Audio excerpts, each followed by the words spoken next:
Hey, how's it going? This is your daily sweet talk for May 3rd, 2024. Haha! Why did the man run around his bed? Because he was trying to catch up on his sleep. Haha, it says. I should try that. I thought I did a daily sweet talk talking about what qualifies as a movie. That feels like something I've talked about before. I guess I haven't. I'll have to talk about it at some point. I did what qualifies as a candy bar. Is this like what definitions of things are malleable, I guess. I want to talk today about the definition of a video game. We'll talk about movies another time, I guess. Because I went to an arcade today and I was thinking, because I log everything I play unbacklogged, which is like Letterboxd but for video games. See, it would be helpful if I talked about movies already, but whatever. And I was wondering like what of these games are already on backlogged, or also like what deserves to be on backlogged, or really on the Internet Game Database, which is what powers backlogged. Which is owned by Amazon, just like the Internet Movie Database is, IMDb. Unfortunately, all these databases are. Goodreads is also owned by Amazon. They're all owned by Amazon. I think I've talked about that before. But they're still open source, as in I don't know if that's the right way to use that, but people contribute the things that are listed on the site, and they just, I guess the moderators decide whether they want to add them or not. I've been adding some obscure games that I played, like, I still need to check because I'm not sure if they accepted my Crazy Miner submission. Last time they rejected it. This is like an obscure bootleg Chinese game that looks like Wario World, but is actually like a mining game, but it's a real game. Obviously that counts. When it comes to arcade games, the earliest forms of games, I think that's when it's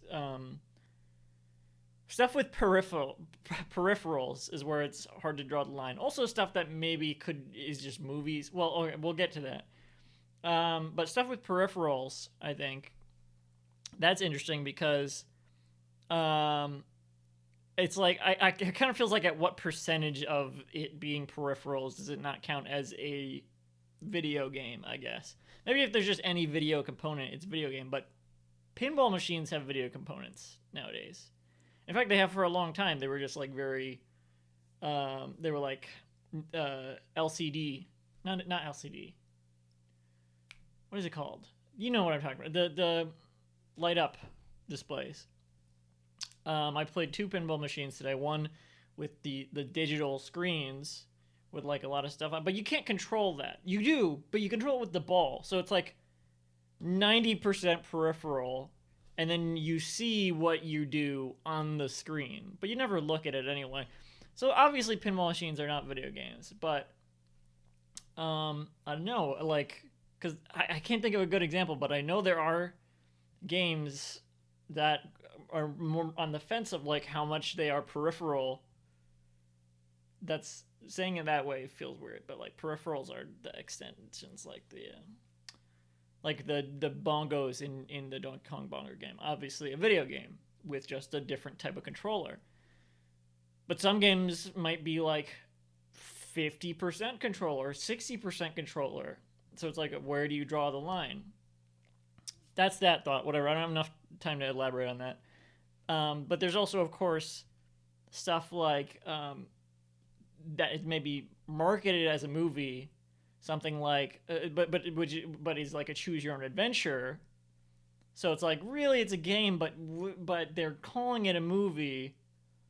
So, for instance, Black Mirror Bandersnatch wouldn't be on the game database; it would be on the movie database, even though it plays like a game. And in fact, there are also games where you basically just watch something, and the little input is just like you press a button to it's visual novels, for example. If there was a visual novel with no choice whatsoever, you're just pressing to go through dialogue, that's basically a book. But it's a game. So I don't know, what do you think qualifies as a game?